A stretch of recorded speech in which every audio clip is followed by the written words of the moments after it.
History's most ironic ending. A man builds a system to protect a revolution, and that same system later turns on him.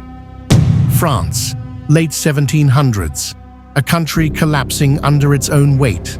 Hunger in the streets, corruption in the palace, and a storm waiting to explode.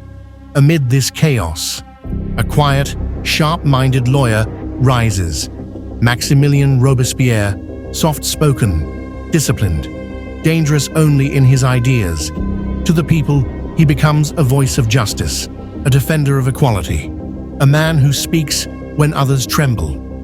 But Robespierre believes something deeper, that the people don't just need justice. They need pure justice, no compromises.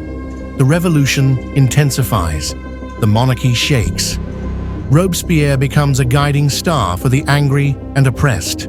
Crowds roar his name, pamphlets spread his speeches.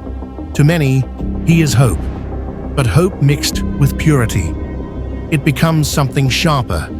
A new device appears, a tool meant to make justice cleaner, quicker, more equal. Robespierre supports it, not knowing it will one day determine his own final chapter. This machine becomes the symbol of the revolution. Crowds gather to watch its power. Leaders praise it, and the nation changes forever. Robespierre rises higher. Public safety, committees, councils. He becomes one of the most influential voices in France. But the revolution turns unpredictable. Friends turn on friends.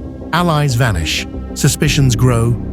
Robespierre believes only one thing can save the nation: unbreakable virtue. He begins naming enemies, groups, factions, individuals, anyone who threatens the revolution's soul. And the machine he once supported becomes busy, very busy. Fear spreads.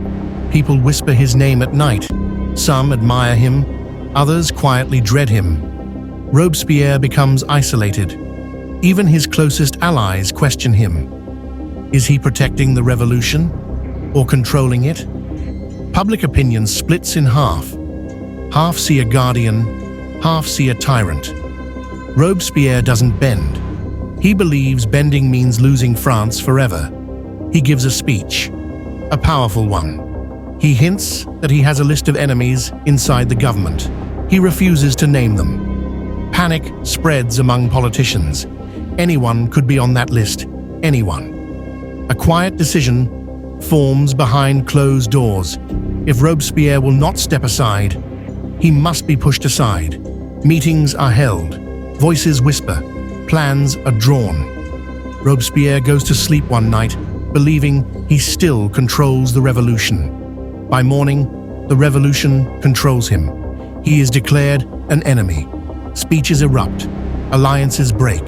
Those who once praised him now raise their voices against him. He tries to speak. He tries to defend himself. But the chamber refuses to listen. Robespierre is detained, taken away with others who stood by him. The very machine he once defended waits for him. Crowds line the streets. Some jeer, some stay silent, some watch with sadness.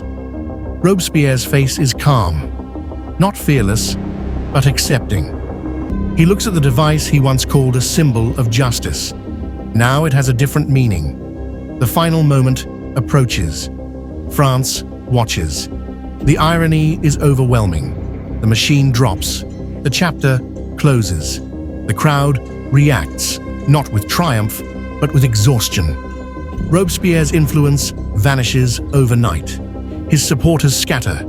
His enemies breathe easier. The revolution slowly begins to calm, but the scars remain. Historians debate him endlessly. Was he a protector or a destroyer? A visionary or a warning? One truth never changes. He believed the revolution needed purity, even if purity consumed everything. He created a tool meant to save his nation. But in the end, that tool ended his own story.